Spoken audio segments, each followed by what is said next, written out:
மாலை நேரம் மெதுவாக உலகத்தை மென்மையான அமைதியால் மூடிக்கொண்டிருந்தது. சூரியன் தூரத்து மரங்களின் பின்னால் மறைந்து கொண்டிருந்தான். வானம் மெதுவாக மஞ்சள் நிறத்திலிருந்து ஆரஞ்சு, பின்னர் ஊதா நிறமாக மாறியது. காற்று குளிர்ச்சியுடன் மெதுவாக வீசியது. அந்த காற்றில் மண்ணின் மணமும் புதிதாக மலர்ந்த மல்லிகையின் இனிய வாசனையும் கலந்திருந்தது. உலகம் முழுவதும் ஒரு நாள் முழுதும் நடந்த பயணத்திற்கு பிறகு ஓய்வெடுக்க தயாராகும் நேரம் அது. புத்தர் மெதுவாக அந்த மண் பாதையில் நடந்து கொண்டிருந்தார். அவரது காலடி சப்தம் மெதுவாக மென்மையானது. அருகில் இருந்த புல் இலைகள் காற்றில் அசைந்து அவருடைய ஆடையை மெதுவாக தொட்டன. ஒவ்வொரு அடியும் அவசரமின்றி அமைதியுடன் அந்த மாலை நேரம் அவரை மெதுவாக வீட்டிற்கு அழைத்து செல்லும் போல் இருந்தது. ஒரு சிறிய குளத்தின் அருகே அவர் நின்றார். தாமரை இலைகள் நீரில் அமைதியாக மிதந்தன. சூரியன் மறையும் ஒளி நீரில் பிரதிபலித்து மெதுவாக அசைந்தது. ஒரு சிறிய மீன் நீரின் மேல் வந்து வட்டமாக அலைகளை உருவாக்கி மீண்டும் மறைந்தது. அந்த அலைகள் மெதுவாக விரிந்து மறைந்ததை பார்த்தபோது கவலைகளும் இப்படித்தான். நாம் அவற்றை பிடித்து வைத்துக் கொள்ளாமல் விட்டால் மெதுவாக மறைந்துவிடும் என்று அவர் மனதில் நினைத்தார். கிராமம் அருகே வந்தது. வீடுகளின் மேல் மெதுவாக புகை எழுந்தது. சோறு, பருப்பு, வறுத்த மிளகாய், கறிவேப்பிலை, அந்த மணங்கள் மாலை காற்றோடு கலந்து ஒரு இனிய நிம்மதியை தந்தன. தூரத்தில் மாடு மணி ஒலி மெதுவாக கேட்டது. குழந்தைகள் சிரிக்கும் சத்தம் மெதுவாக மங்கியது. அம்மாக்களின் அழைப்பில் அவர்கள் வீடு திரும்பினர். அந்த கிராமம் அமைதியோடு மூச்சுவிட்டது. ஒரு வயதான அம்மாள் தனது வீட்டின் முன் தரையை மெதுவாக துடைத்துக் கொண்டிருந்தாள். தேங்காய் இலை தூவி வாரி மண்ணை தொடும் ஒளி அமைதியான தாளம் போல இருந்தது. அவர் புத்தரை பார்த்து மெதுவாக சிரித்தாள். இன்றைய நாள் உங்களுக்கு மெதுவாக வீட்டிற்குள் அழைத்து வருகிறது போல் தெரிகிறது என்றாள். புத்தர் அமைதியாக சிரித்தார். நாள்தான் எங்களை எல்லோரையும் தாங்கிக் கொண்டு வந்தது என்றார். அந்த வீட்டின் உள்ளே ஒரு சிறுமி அடுப்பில் நெருப்பை ஊதிக் கொண்டிருந்தாள். குச்சிகள் மெதுவாக கீறென்று கொளித்தன. ஒரு மண் பானையில் அரிசி கொதித்து கொண்டிருந்தது. ஆவி எழுந்து ஜன்னலை மெதுவாக தொட்டது. சீரகம், கருவேப்பிலை, வறுத்த மணம் அந்த அறையை நிரப்பியது. அந்த வாசனை வீடு என்ற உணர்வை தந்தது. புத்தர் தனது வீட்டை அடைந்தார். அது மிக எளிய வீடு. மண் சுவர், தாழ்வான கூரை. வெளியில் ஒரு சின்ன எண்ணெய் விளக்கு. அந்த விளக்கின் ஒளி சுவரில் மென்மையாக அசைந்தது.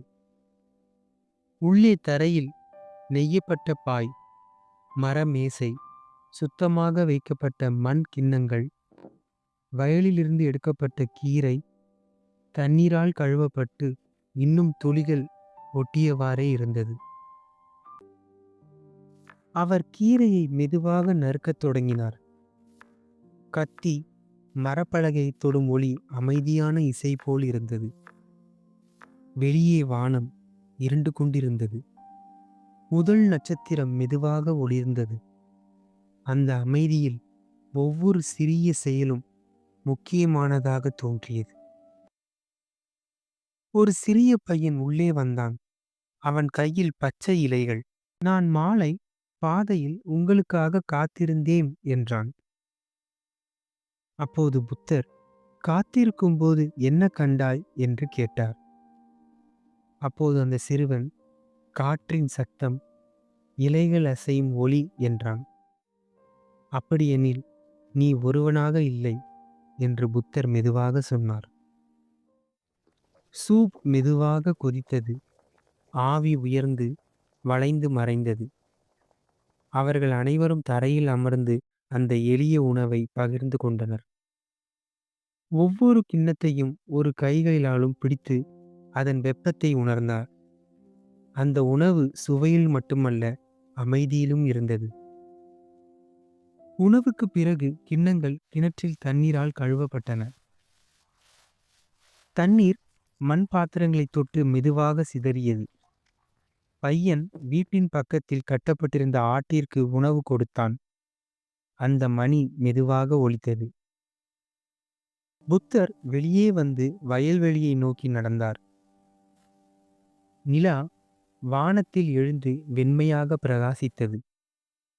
அதன் ஒளி கிராமத்தை மென்மையாக மூடியது. மரங்களின் நிழல்கள் நீளமாக நீண்டன. காற்று இலைகளை மெதுவாக தொட்டது. பனைய மரத்தின் கீழ் அவர் அமர்ந்தார்.